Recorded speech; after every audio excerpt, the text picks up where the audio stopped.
Crosby, and you're listening to the Mean Joe Grizzly Podcast. Hey, it's Tom Matthews from Return of the Living Dead and Friday the 13th, Part 6, to name a few, and you're listening to the Mean Joe Grizzly Podcast. Enjoy. Hey guys, Tyler Main here, and you're listening to the Mean Joe Grizzly Podcast. Hi, I'm John Russo, screenwriter of Night of the Living Dead. Welcome to the Mean Joe Grizzly Podcast. Enjoy. Let me introduce myself. I'm Joe Grizzly, bitch.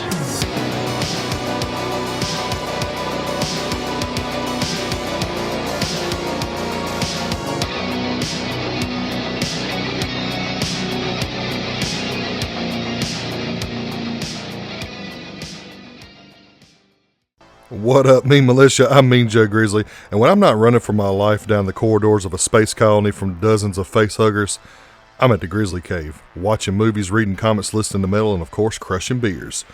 And I just got out of the theaters from seeing Alien Romulus, the latest film in the Alien franchise, and one of my most anticipated films of this year. And with the great Fede Alvarez in the director's chair, to say I'm extremely excited is a monumental understatement. But before we get started, please make sure to follow me on all social media pages, subscribe to the show wherever you listen to podcasts, and subscribe to the YouTube channel by clicking the links in the description below. By doing that, you'll help me continue to talk about all forms of badassery. But does Alien Romulus deliver? Does it bring the franchise back to its roots while also bringing something fresh to the table? Let's talk about it. This is Grizzly Grade Reviews.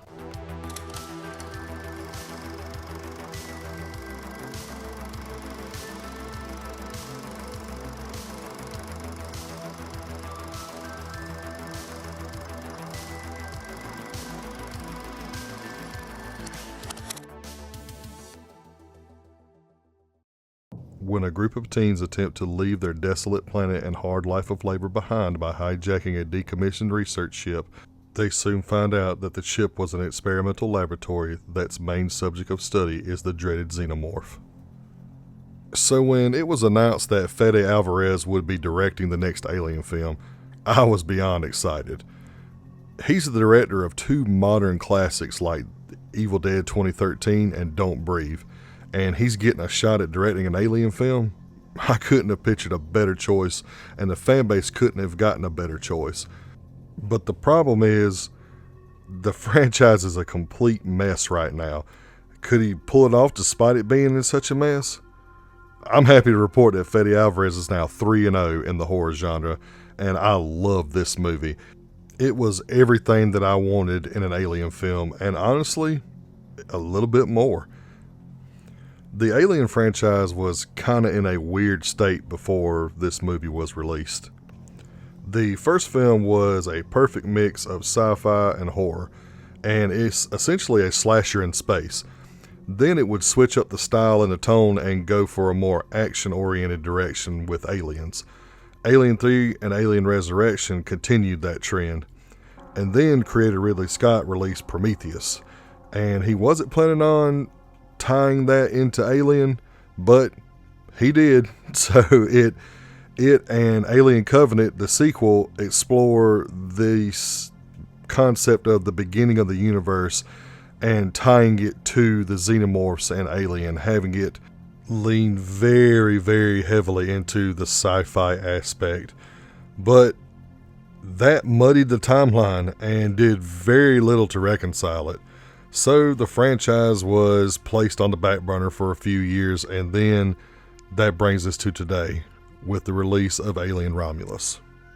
So the question is, what does Fede Alvarez do to push the story forward, or does he bring a fresh and less convoluted take to the franchise? Well, rather than go with the current trend where they do with these legacy sequels and they erase everything after the original or after Aliens, Fede and company decided to give us a mix of all the concepts from the entire franchise together in like a competent manner. The movie canonically takes place between Alien and Aliens, and the way they managed to tie that together is awesome. And it has so much incredible attention to detail in the way that they do this. And it does it without relying on legacy characters. yeah, there isn't any legacy characters of any significance in this film, which is a plus now since this trend has gotten completely out of hand, which is, it's very refreshing in itself, since studios nowadays, like I said, they just release these legacy sequels, but instead of finding a good way to incorporate them into the story, they just use these characters to, they build the whole movie around them, and these small little cameos and these shoehorned roles for these characters, and it just doesn't work. I'm looking at you, Exorcist believer. You did it wrong. But thankfully, Alien Romulus isn't any of that. Instead, we get this return to form, like this total return to its horror roots. And this is no doubt the scariest Alien film since the original. There are a lot of scenes that will have you on the edge of your seat, and not just with anticipation, but with general concern for these characters. Probably the most terrifying aspect of Alien Romulus is the facehuggers. Man, Fede and company went all out on the development of the facehuggers. They are more terrifying, relentless, and formidable than they have ever been in any of these movies. And it ain't even remotely debatable. Like, holy shit. Y'all just don't know. Y'all ain't ready for what the facehuggers are in this movie. Definitely the best representation of those creatures. And I mean everything, like from the way they look, the way they move, the way they attack. Like, he turned their potential up to 11. Now, some people may not have paid that much attention to it like I did, but I thought that they were awesome. They looked better than they've ever did. They were scarier than they ever were. And there was always something remotely creepy about the facehugger. Like the fact that it wraps its tail around your neck, it puts this little thing down your throat, and it impregnates you. Just disgusting. And they made it even more disgusting and creepy in this movie. And also, the xenomorph is also the best that it has looked in a while. And just like with the facehugger, there is some development for the xenomorph as well. To my knowledge, we have always seen the xenomorph embryo hatch inside the victim's chest and then burst out of their chest, just the chest burster. But I don't ever recall ever seeing the process of that, how the chest burster evolves and grows into the full-grown xenomorph drone. Like, I don't ever remember seeing that. To my knowledge, we would usually see the chest burster and it would run off, and then we would see the full-grown xenomorph drone later. But we actually get to see parts of its evolution in this, and it's awesome. And I'm not talking about, like, we don't see like proto-xenomorphs like you do in Prometheus or Alien Covenant. Like, you actually see, like, the way I can describe it is, it's like watching a caterpillar turn into a butterfly, but way quicker and in the most disgusting way you could possibly think. And all of that looks great because it definitely helps that Fede Alvarez and company use majority practical effects with just some CGI to enhance these creatures in this world, which made a world's difference between the xenomorph and creature designs of the last two films till now. Like, no question, this is the best looking Alien film since the original as well. Like, it, to me, it even looks better than Aliens. Now, just want to make sure y'all understand, I didn't say it was better than Aliens, but it definitely looks better than Aliens, and it should look better. It's more modern tech and everything, and it should, but we all know that that's not always the case. But Fede knows what's up. He knows what's up. And one thing that Fede Alvarez is known for is the gore, and the gore is also very practical, and it's absolutely disgusting. Like, I was really looking forward to that also, since Fede Alvarez, you know, all of his movies have great gore. Like Evil Dead, all-time gore movie. Like, definitely in the last like 20, maybe even 30 years, we haven't had a film that damn gory. Like, just buckets and buckets of blood. And Alien Romulus isn't that gory, but the gore is definitely effective, and there is some moments where it's disgusting. Like, man, there is one scene, and I'm not going to go into big detail, but there's one scene where it was just, blood was just spewing out everywhere, and just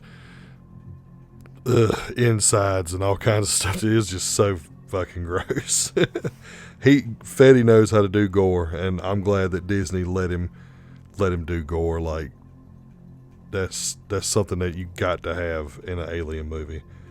And then you have like the set designs of the space station Romulus and Remus, and all of the little nuances that were used from the past films to give us the best environment for an alien film.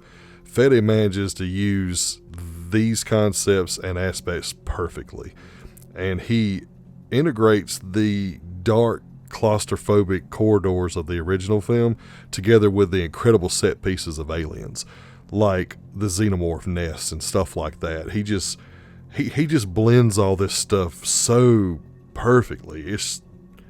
It's crazy. Even the little small little touches, like the sounds that the mother's computer makes when it's loading text on the screen. He took that from the original film, and just incredible attention to detail. Like, man.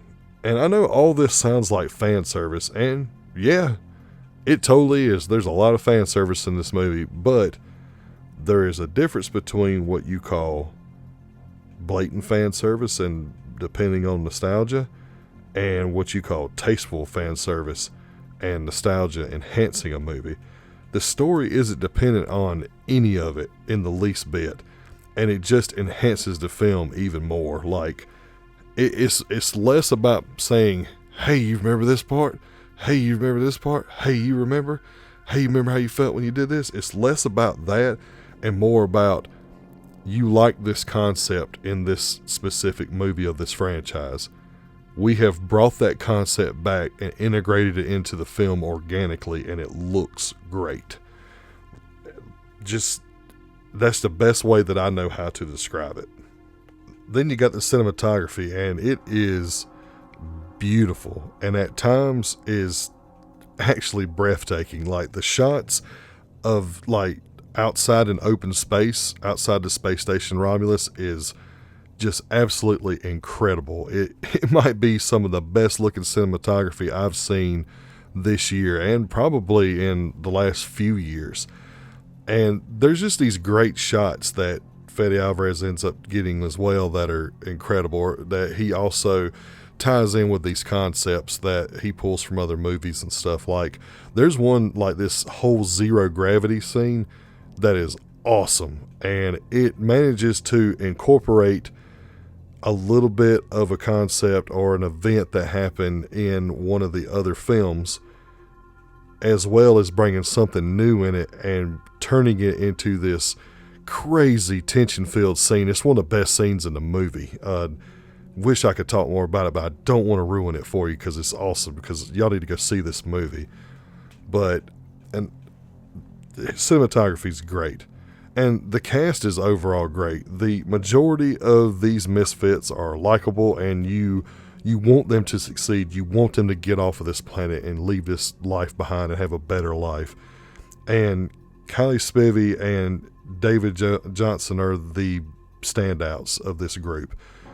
The character of Rain Carradine is a good protagonist, that she takes cues from Ripley, but she manages to avoid being a carbon copy.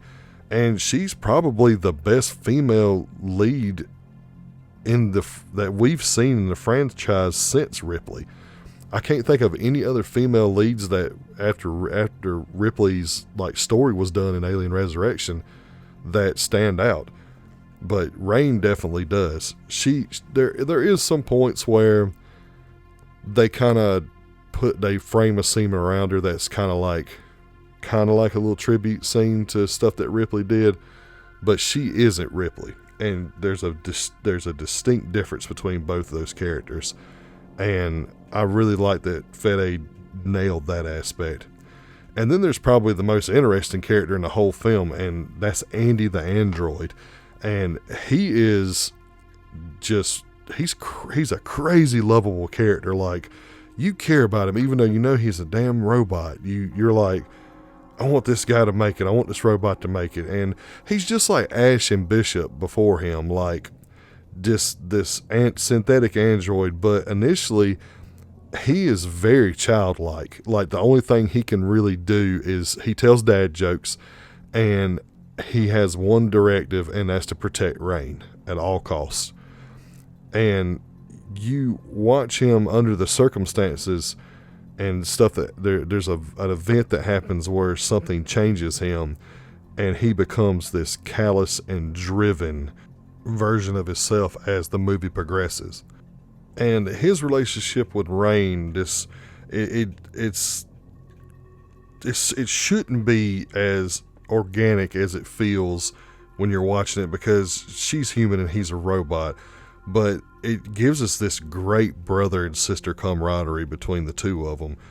I thought that was very well done, and these weren't just nothing characters that were just thrown away. And lastly, the final act of this movie takes some big risks, and I mean big risks, that may or may not make or break the film for you. And I can't go into details because I will spoil it, but for me, it totally worked. To me, that big risk it took, I was happy that they did it, because I think it made me like the movie even more. Because the only thing that I will say is that Fede just, as I said before at the beginning of this review, Fede just manages to incorporate so much of the lore from around all of these movies in this franchise, and he adds little touches to each one of it. And the ending of this is great and full of those little touches. So I like the ending. A lot of people aren't going to like that ending, and I've also already seen online that a lot of people are like, what the fuck was that ending about? You can kind of tell that those people are casual Alien fans, or either they're fans of one part of Alien and not the other. But I digress. And I do have a few little very minor gripes. There was one or two times when they were using some classic reference from one of the other films, and they were a little too on the nose for me. Like, one in particular was absolutely cringy, and it made me shake my head saying, why in the fuck would you put that stupid shit in there? Like, it just didn't fit at all. It felt like if you were watching an episode of The Office, and Dwight and Jim and all of them around the office had been quoting movies all day, and Dwight tried to do something badass. He looked stupid and he quotes this line, and everybody's just like, what? Like, that's how it was. And other than that, there was only one other gripe I had, and it was one of the only aspect where you can actually say there might be a case where a legacy character shows up in the movie and plays a role in the plot. And when that particular character shows up, there is this absolute horrendous CGI being used. And when I say it's bad, oh shit, it's real bad. It's like Flash bad. Like, y'all know how bad the Flash's CGI was. It's that bad. And it just felt really lazy considering how incredible the rest of this film looked. Like, it's so, I don't know if it was like part of a reshoot or what, but it feels so out of place and it looks so bad. And the rest of the film looks incredible. This one scene's like, I don't know, man. It's like, it doesn't give the film a black eye, but it's like, how did that manage to get by?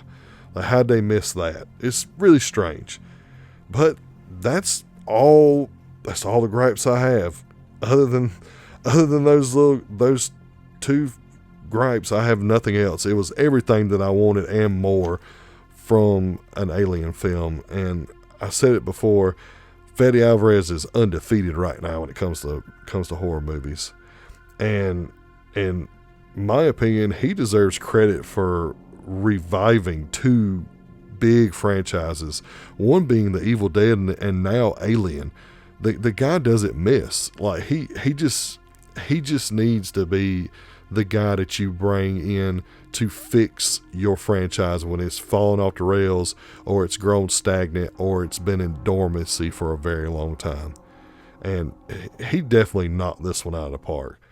So to me, Romulus is easily the best since Aliens, and I can't wait to see if Disney builds off of this and keeps more of this coming, because if they don't, it's going to be a damn tragedy. Because it's really funny to me that Disney they seem to be going the right direction in the MCU, but they have been shitting the bed so bad with the MCU, their biggest property right now.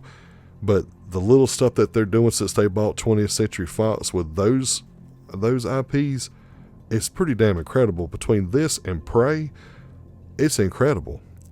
I'm looking forward to see what the future holds.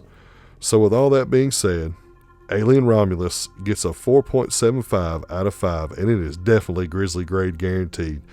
Go to theater, watch this movie, support this movie. It's awesome. You won't be disappointed.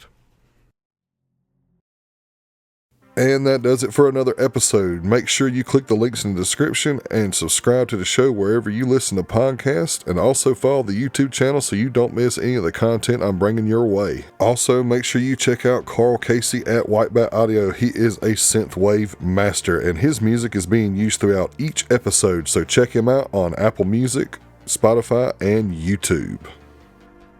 So this week we got the Crow remake. Don't know how that's going to be. I'm going to try to have an open mind. Speaking of The Crow, if you've been paying attention to the social media pages, you know that I'm currently in a copyright dispute with Miramax and this weird third-party activist group from Spain that decided to put a copyright claim on my video.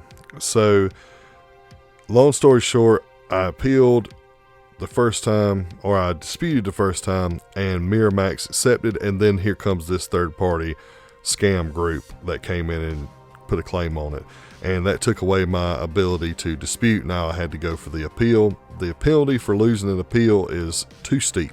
It would literally derail my channel, and it's just now getting started, so I don't need any favors making my channel suck any more than what it already does. So, long story short, I re-uploaded it.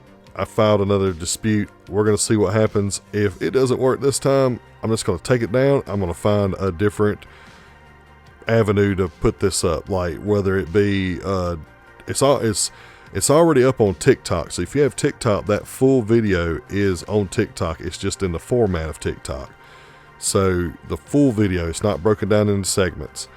The other option that I'm about to start exploring is Patreon, because I was under the impression, I've been told that Patreon is not a bunch of Nazis when it comes to content. So stay tuned for an answer on that. Just pay attention to the social media pages for updates on that. There was supposed to be a Monster Manual episode on the Xenomorphs. Needless to say, life got in the way. I wasn't able to produce that episode, and don't get me wrong, no one's more bummed out about that than me, because I was really looking forward to that. So hopefully I'm going to be bringing the Monster Manual back next month. You do have another episode of the Grizzly Guy that's hopefully going to be coming out at the end of this week coming up. Maybe even at the beginning. We'll see. Heavy History still on the way. Stay tuned for that. That could be dropping any week now. Just keep paying attention to the channels and supporting everything, guys, because the more support I get, the better off that this channel will be. And I just enjoy bringing y'all all forms of badassery. So thank you again for all your patience and all of your support. And remember, I'm Joe Grizzly, bitch.